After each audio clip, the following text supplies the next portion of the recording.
What up, bros? Welcome to another Brograph Brocast. I'm Dave. I'm Liam. And Brograph is a supplement to our site, Brograph.com, which is a motion graphics tutorial site with tutorials, plugins, podcasts, and other MoGraph stuff. And on the show, we talk about everything ranging from motion graphics to Cinema 4D, After Effects, plugins, render engines, doing business, doing taxes, being a contractor, or working for the man. And you can email us, Brograph at Brograph.com. Let us know what you think about the show. Let us know if you have any questions, comments, topic ideas. We love to hear from you. This week, that's right, you're not seeing double. Liam's here, and Matt is in Disney World having all sorts of fun without us, and so we're doing our own thing here. So, yeah, I'm a little envious. I think I might actually try and go to Disney this year. I've been saving up because I haven't been back in like 2 years, so maybe I'll go out. I haven't been in a while, and I really want to go again. So, but Matt goes all the time. Yeah, I feel like Mr. Disney. Like every quarter, doesn't he go? Or like every 6 months or something? It's pretty often. Yeah. So, and he goes for New Year's a lot, so that's got to be fun. I bet they have a good fireworks show. So, it's a new year. We've got a lot of things to talk about moving forward. We got a lot of things going on and a lot of events to talk about. I should have just put me in both boxes. See, we could have. You wouldn't even have to stream. It would save a lot of bandwidth, right? Yeah. Just do audio. Nobody would notice. So the holidays are over. I noticed Jules Urbach went to the North Pole. Did you see that? I didn't see that. Did he post it in? He was posting on Facebook, but like he was super, super close to the North Pole, and it's pretty interesting to see some of his pictures. Like he would post GPS, and I'm like, is the GPS kind of weird up there? Yeah, he said it was. Weird. Yeah. But that's kind of a fun thing to do for Christmas, go to North Pole. So how does that work for Jules? Because, like, isn't Otoy a New Zealand company, but he's LA based? Or is he, like, flying back and forth between New Zealand and then flying up to Antarctica? I think not Antarctica, the North Pole. He, I think, for the most part, stays in LA, if I'm not mistaken. Okay. I mean, I'm sure he has to go every once in a while, but... That would be probably quite the flight from New Zealand. Yeah. I don't know why he went to the North Pole, if it was just kind of like one of those things where, you know, it's like, hey, what a cool thing to say I've done, you know? I can imagine, like, saying, hey, I've been to the North Pole, you know, just to be able to say that's kind of cool. Yeah. But I was following that. Got a Switch, like we talked about. Yeah, I got one too. Ago. Yep. And we've all gotten Switches, and everybody on the Slack and the gaming channel has posted their Switch player codes. What do you think of it so far? Yeah, I gotta say, I'm really surprised at how much we've been playing it. Like, my kids are 4 and 6, and like they're totally into it. My wife has gotten into it, and she doesn't really seem like a gamer type at all.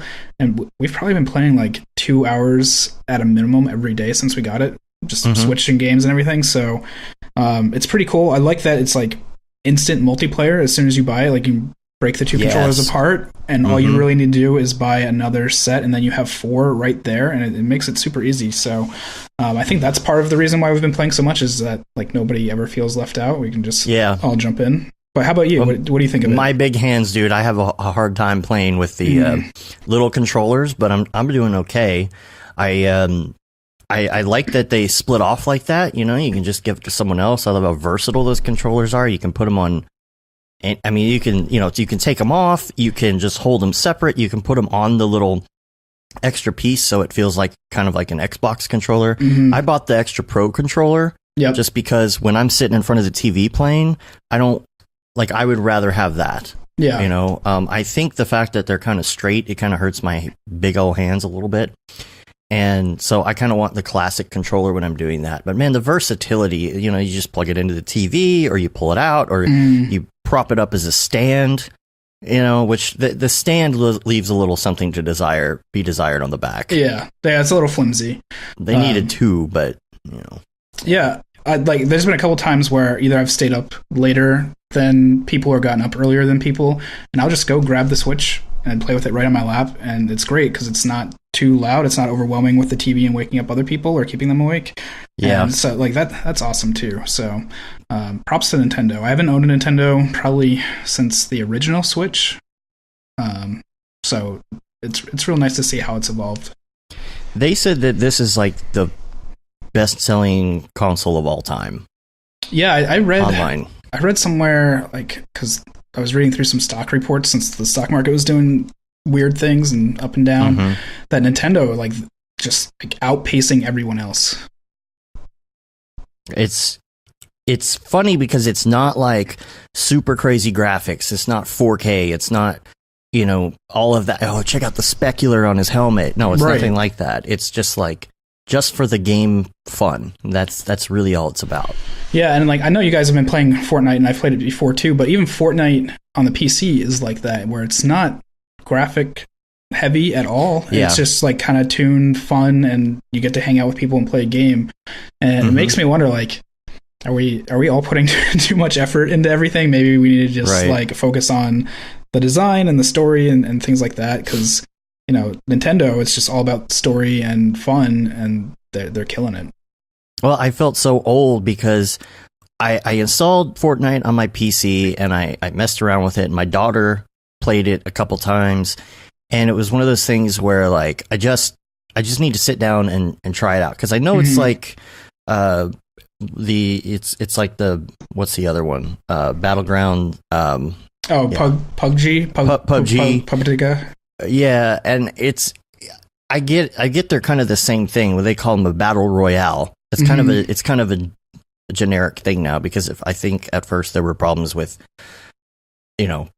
who's stealing from who and all that kind of stuff, but I think they've said, okay, this is a type of game now. I don't know where that all landed, but the battle royale stuff I'm starting to understand. I'm starting to understand how this works. I actually sat down, me and my daughter.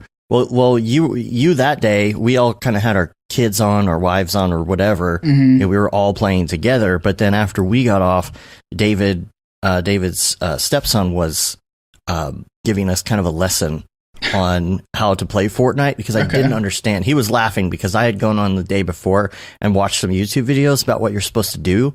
But I had some problems with the controls at first. I didn't understand how you were supposed to do certain things, but like, understanding how to build and mine and do all of that kind of stuff, I was just like so lost. And I'm like, I don't know. But the first 2 times I really played, like for real, I got second place both times. Nice. Yeah, like I've played on the PC, and it's fun when I play with other people, but playing by myself solo, it's like I don't really care for it. I would definitely like being in a group and being like, all right, let's go to this place over here and build up a base and hang out. I don't think it's very good as a solo game, but I know a lot of people play it solo, so maybe I just don't understand it yet.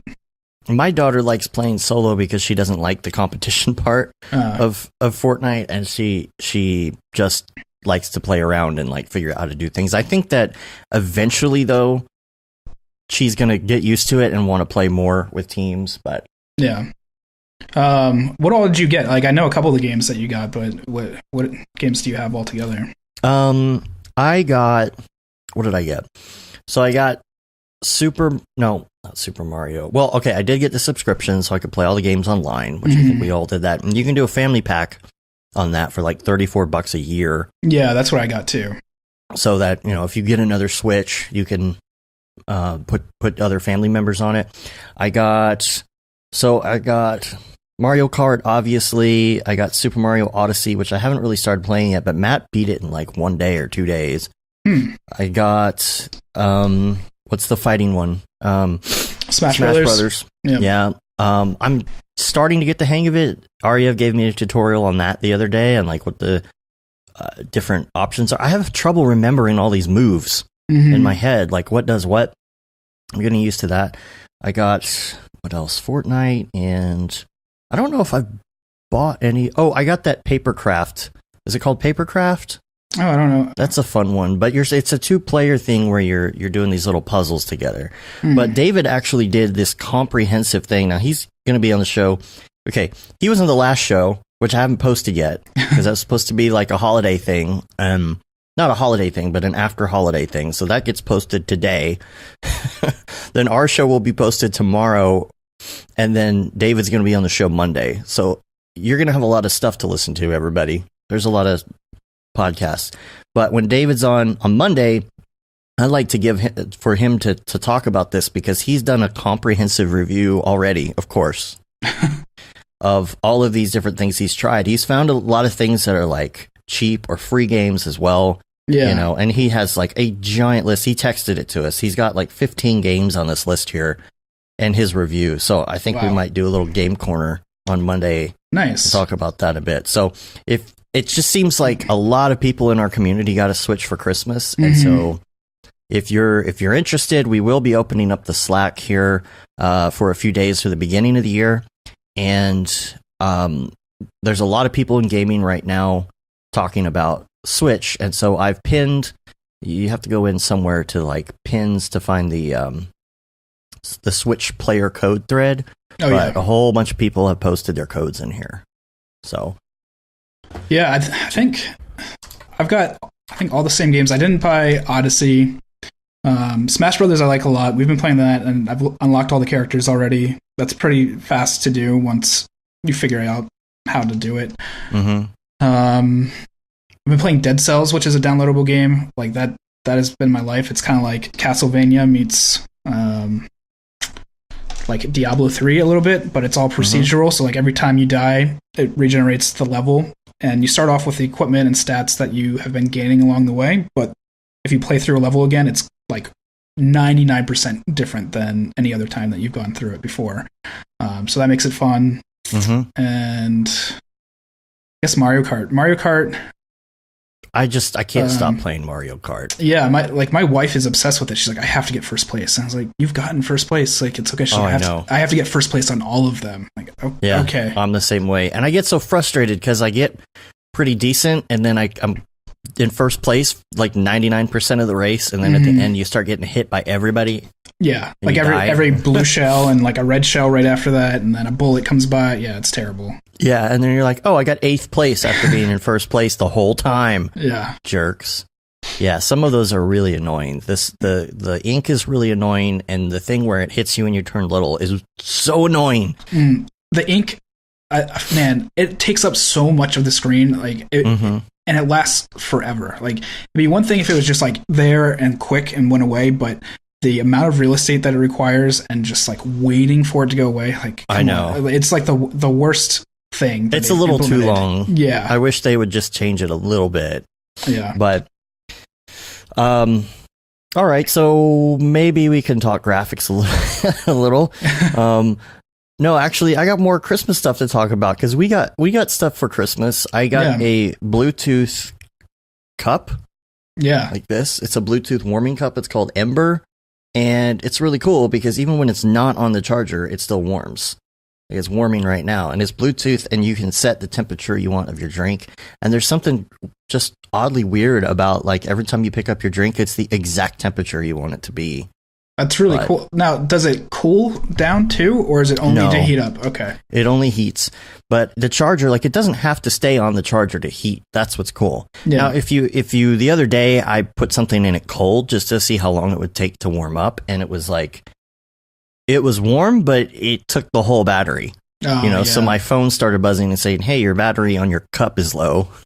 Gotcha. This is the Internet of Things, people. Yeah. But it's just so cool, man. It's got all these options, and it tells you, lets you set temperatures for different things. And I don't know, it's just, it solves the issue that I get distracted and I forget to drink my coffee. Yeah. 'Cause I always do that every time. Yep. I do that too. And like it prevents me from really enjoying coffee because I'll just sit on my desk, and then by the time I realize it's there, it's cold. Yeah. So I might have to pick up one of those. I got a couple Google Home Minis. So I'm getting on the smart train too. We got like the Home Hub is great, by the way. You should, yeah. I mean, you can find them in some places for like $99 still. So now, is the Home Hub is that the one with the screen as well? Yeah. Yeah. For $99, dude, I mean, it will control the Nest in your house, all that. So you could say, okay, Google, set the temperature to whatever, and it will show a readout. It connects to the Nest doorbell. Does not connect to the other one, to the Ring doorbell. So if you want to get one that's compatible, go with the Nest. It's more expensive, but you'll be able to say, show me who's at the door, and it shows it on the screen, and what's the temperature at a house, and it shows it on the screen, and how do you cook such and such, and it will do step-by-step instructions in the kitchen. Totally worth $99 just to have around. That does sound like I really love my iPhone, but what Google's doing with all this other home integration, it makes me want to leave the iPhone behind because they're not integrating with anything, and so they're trying. They're doing, it's the Apple Home something or other. Yeah, what is it called? The HomePod, right? HomePod. Yeah, and reviews have been terrible on it, and that the sound, for as much as you're paying for it, the sound's really not that great, and right. And you really need 4 of them to get the full effect. And I try to use this to be Siri sucks, and I try and be productive, and I never use Siri to be productive. I always I got Alexa, I got Google, and I use those. Yep. If I want to set a reminder, because I don't use regular reminders on the iPhone anymore. I use Todoist, and so I want to integrate that with the voice stuff and it and the watch and everything else. But I can't do it. Okay, here's an example. Yesterday, I told Siri to set an alarm for 5 p.m. Right? We were going to do the show yesterday, but I was feeling awful, sinus thing going on. So I'm like, I'm going to take a nap, and I set the alarm, and I leave my phone sitting on the table. Well, I'm laying there, and I don't feel like getting up. I feel like butt, and Andrew Kramer's in here. He's like, where's the tutorials? So I feel like I want to be able to yell across the room and say, hey, dingus, turn off the alarm. And I say it. I'm like, hey, I'm yelling at my phone. I'm like, oh, so Siri doesn't have that feature where you can turn off your alarm just by saying it like the other ones do. If you set a timer and an alarm on Alexa or Google or whatever, then I'm setting off everybody's devices right now, I'm sure. I've said the name of every home device. So, I don't know. They're going in a weird direction. But as far as trying to be efficient and have everything integrated and trying to integrate my daily routine and my to-do list and all of that stuff, I still like the iPhone interface. I can't. I don't feel like I could leave it. I hear so many people go to an Android device and from an iPhone, they're like, I kind of go back. Yeah, I hear that too, and I feel the same way. I wish that all the companies would just agree to play nice together a little bit, or make something happen. And I understand it's consumerism and all that, but the iPhone is great. But everything that Alexa and Google and everything that they're doing, it's so flawless. It puts Siri to shame. Being able to set multiple timers on I'll have one timer to say for my daughter to finish her homework, and then I'll start another timer and say I need a timer for 10 minutes. And Google will keep track of those timers. It will let you have multiple ones. And one will go off for my daughter, one will go off for dinner. It's how is this so much more advanced when Apple got such a big jump on it from everybody else? It's very strange. Andrew Kramer says, just saying hello, good luck with the show. Bye, Andrew Kramer. Bye, Andrew Kramer. Come be on the show sometime. We're going to send you an invite. Nickname says, welcome back to another very exciting podcast. You know what I realized is all these people are saying Happy New Year's to us, and we didn't say Happy New Year's at all. Oh, Happy New Year, everybody. Yeah, Happy New Year's, everybody. Yeah, so this show, we're going to talk about what's coming up this year, basically. We've got some good show topics. We have Luminous 1.4 is out. If you are a customer, you should have received an email on that.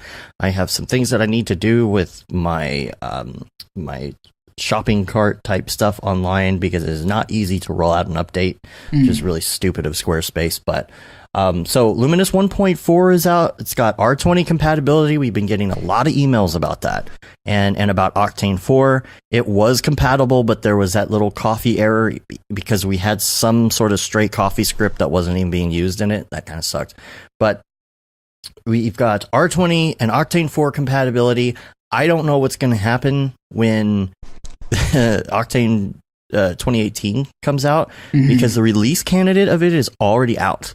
Yeah, I saw Jules or Amit somebody posted that it was already out, and I was like, man, they're starting to hit like Redshift release speeds now. Like, that's pretty impressive.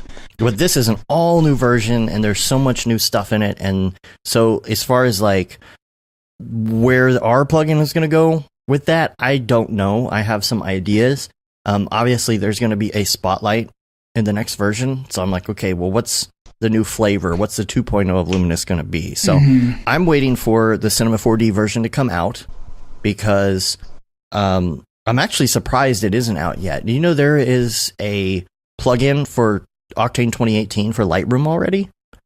Like, that's super surprising. Yeah, that is surprising. So, I mean, usually Cinema 4D is the first one to come out, so... Yeah, well... I don't know. It is technically still the holiday time, so maybe there's just a delay there.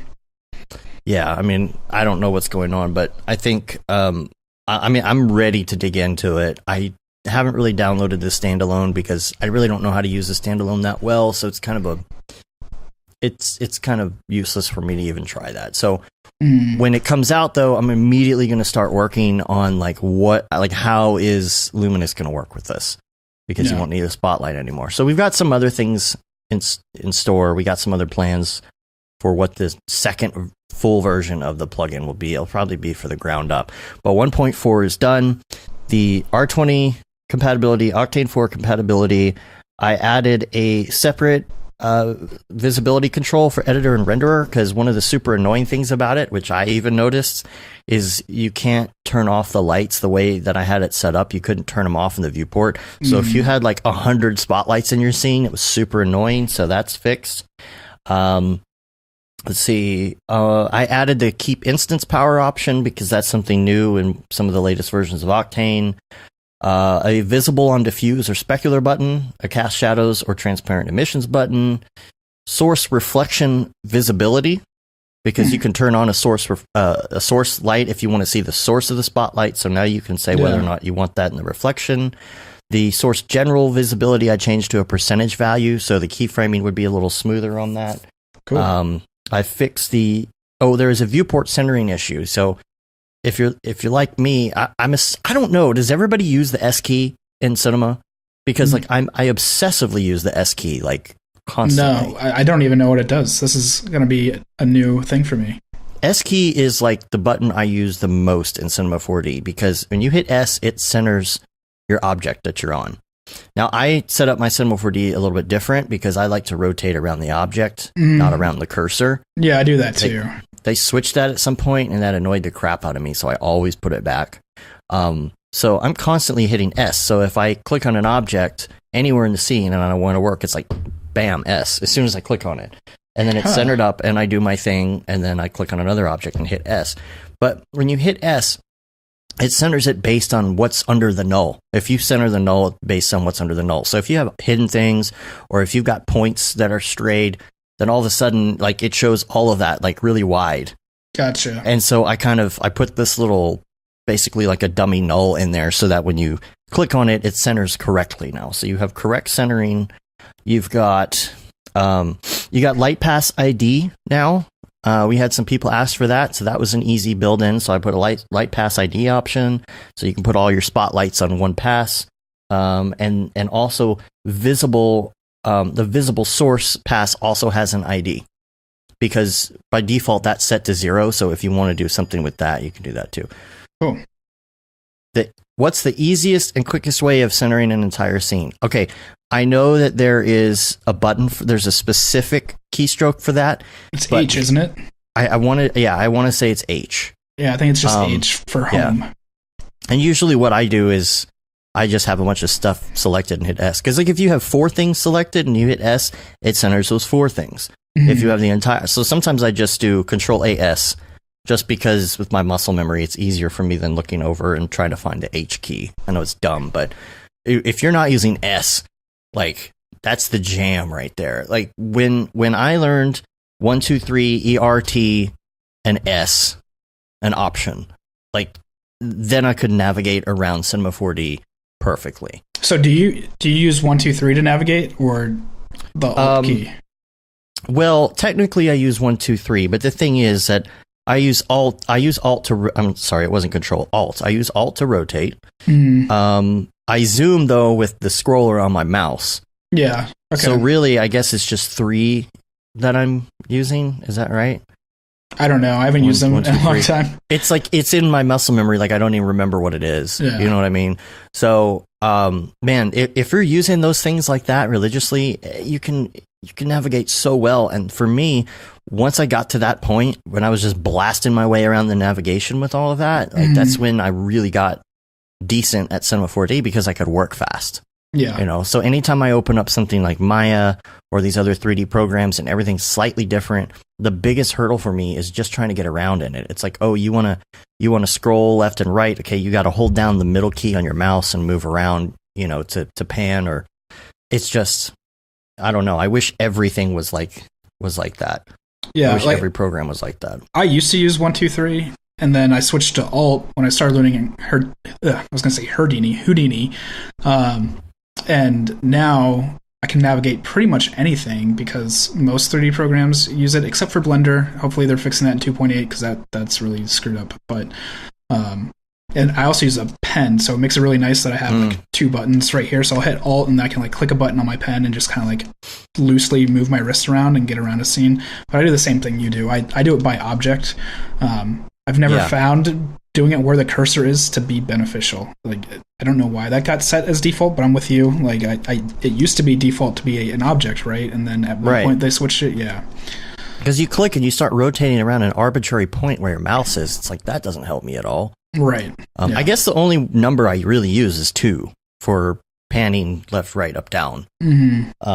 But man, it's just all about S because it's like, I'm going to do this thing over here. Oh, I got to go over here, click S, centered, start working on that, rotate around it. Because when you center it up, then your rotation is centered.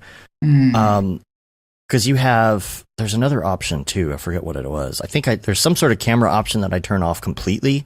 And then, of course, I turn my inverted axis because I'm an old school gamer who does Y the other way. Yeah. So everybody hates me when I try and go do a presentation because I remap everything.